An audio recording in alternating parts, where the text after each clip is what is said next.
milestone for me. And as I look back upon this journey, I feel immense gratitude to my parents, my partner, my children, all of whom have given me so much support, which is why I was able to do all the different things that I have done in my career. So that is what I wanted to talk to you about today.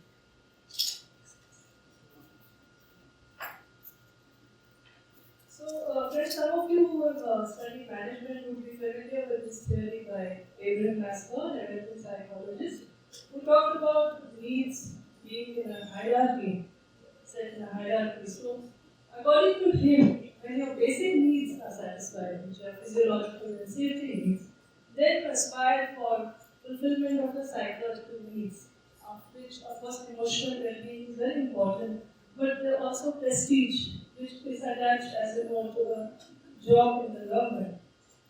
According to him, once these basic needs are satisfied, one looks for higher fulfillment, and that is self-fulfillment or self-actualization. So that is something I wanted to share with you.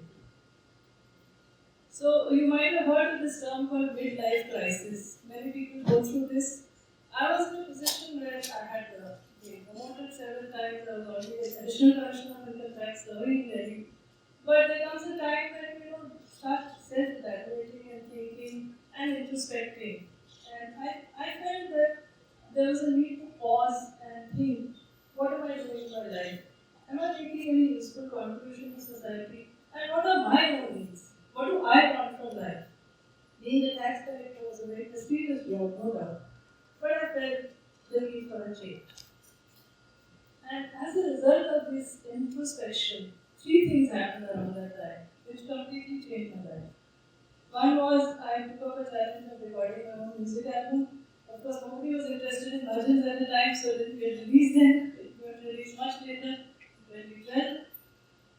In fact, I had to face a court case. I had to take my own department to court. It was very unfortunate, but it was an unfair transfer.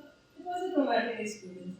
But it resulted in me having a burst of creativity. I started writing short stories and poems. I didn't publish them, but there is a direction which hopefully I will publish someday. And I also sought an opportunity to work outside my own department. Because I felt there comes a time in your career that all of us let mediocrity sleep in. We don't realize it, but it does happen. Because we are so used to doing the same things within your comfort zone, that life becomes too easy. And you call it madness or whatever, but I felt that I needed a challenge. And as a result of this introspection, my life completely changed. I went on central education outside my comfort zone. Very few people do this, but from each service, they like to take people on central education, and then you end up from a specialist becoming a generalist. And I got two very challenging assignments at a fairly young stage in my career. I was still not jaded. So my first posting was as Director E-Governance and Ministry of Corporate Affairs. Now, interestingly, I am not an engineer by training. I studied social sciences, I studied economics and political science and international relations. So somebody just asked me, how come they didn't choose an engineer? I said I'd been taken on merit, I don't know. But I ended up handling something very prestigious, MCA 21.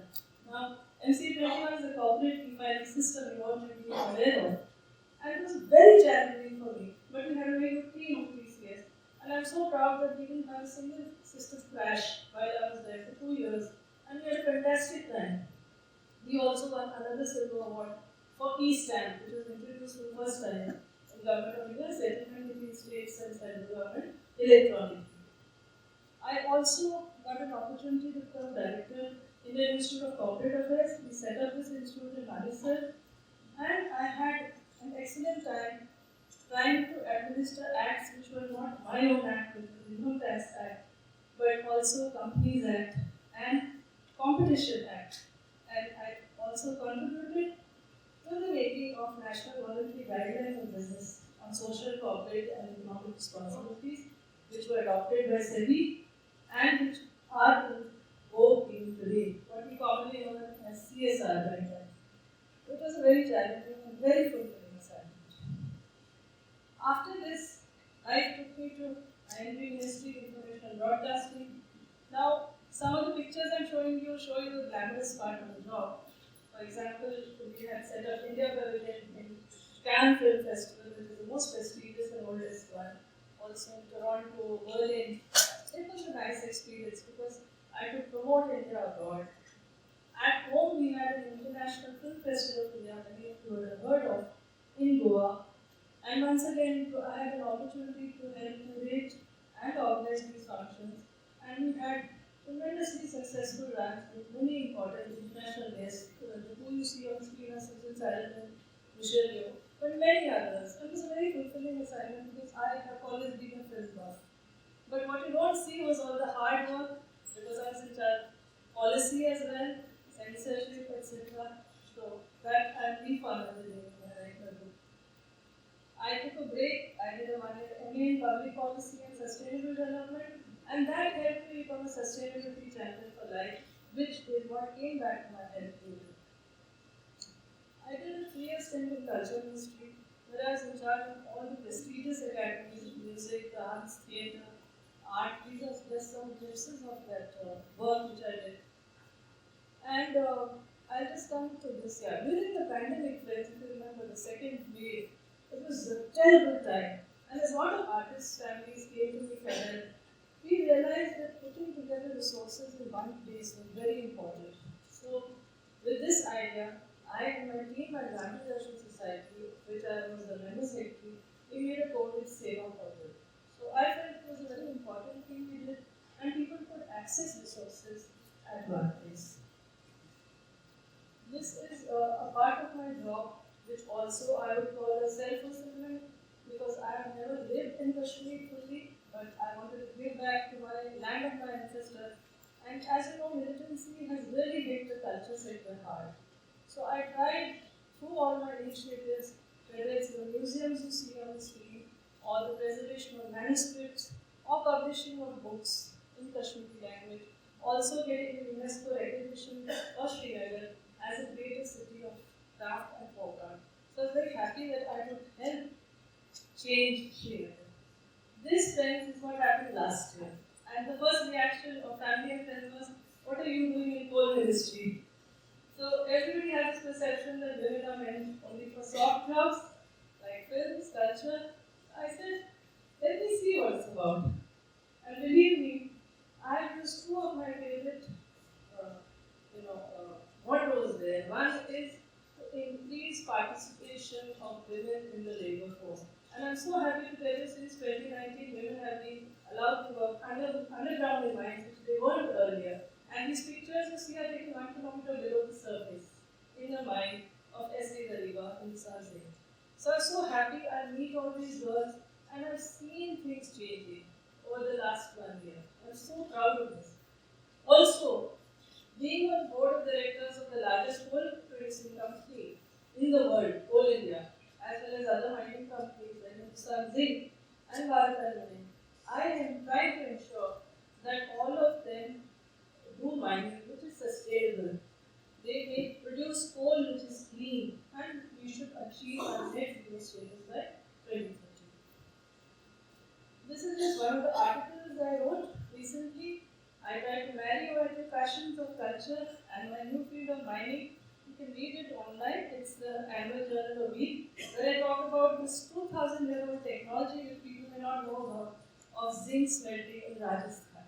It's something really to be proud of, and our metallurgy heritage goes back all the way to more than 2,000 years. The flip side, friends, I wanted to tell you, because I am speaking here today, is I want to tell ladies that government service is a very good service, but as in government, also in corporate sector, women have to work harder. Work-life balance can sometimes be very challenging to maintain. And the fulfillment of your own psychological and self-esteem needs should not result in your basic needs suffering. Because a lot of women I know don't take care of their health. They're always trying to do the best, which is why I tell them don't fall into the same syndrome. Please don't be a saint. Look after yourself, look after your needs. Only when in your personal life you're satisfied, you will have a good career. What next for me? I have written more than 30 articles on films, which is my passion, film, music, sometimes tricky topics like parenting, nationalism. I love writing. I want to publish my short stories and poems. So these are just some of the programs I go to as a Mushaira for bureaucrats and attended. This is recently I go Lit Fest, where I was in a session with Manoj Gadkari talking about the film sector. This is a literary festival called Dashniya in Delhi, which also just ended. It's a festival of Urdu and Hindi language. So it just ended. So what I wanted to say, friends, is that always remember life is what happens to you while you're busy making other plans. Most of the time we get so bogged down in our daily routine when we're working. As I told you, I spent 30 years in this, my first job, which I'm very grateful to. I got so many opportunities to work in different fields.